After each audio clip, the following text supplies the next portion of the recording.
Finally आज चाहिँ मेरो है मुख पुरा खल्लो भएर चाहिँ पुच्का खानु मन परेर गरम पनि भएको छ र चाहिँ पुच्का रेडी भइसकेको छ। सो तपाईँले देख्न सक्नुहुन्छ homemade puchka.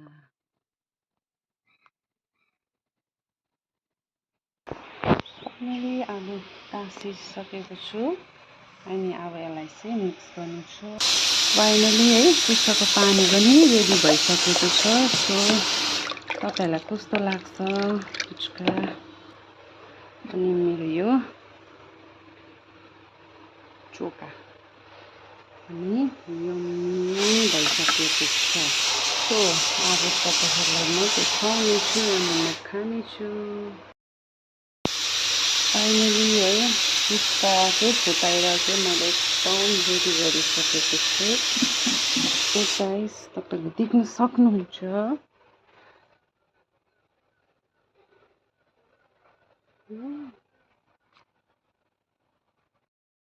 So guys puchka ready भइसकेको छ।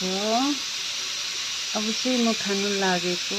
सो तपाईहरुलाई कस्तो लाग्छ पुच्का?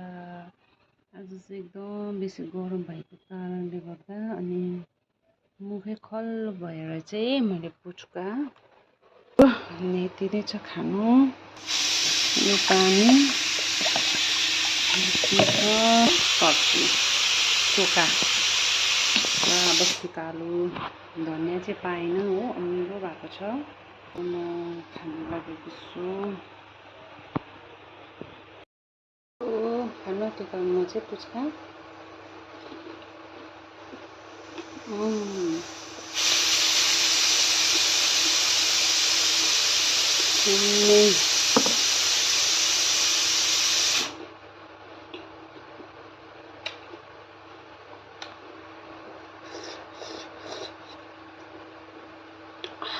damme पानी हो।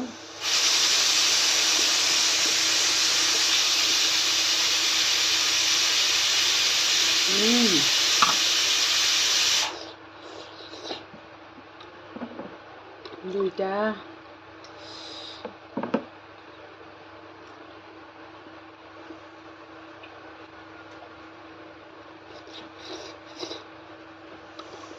तीनटा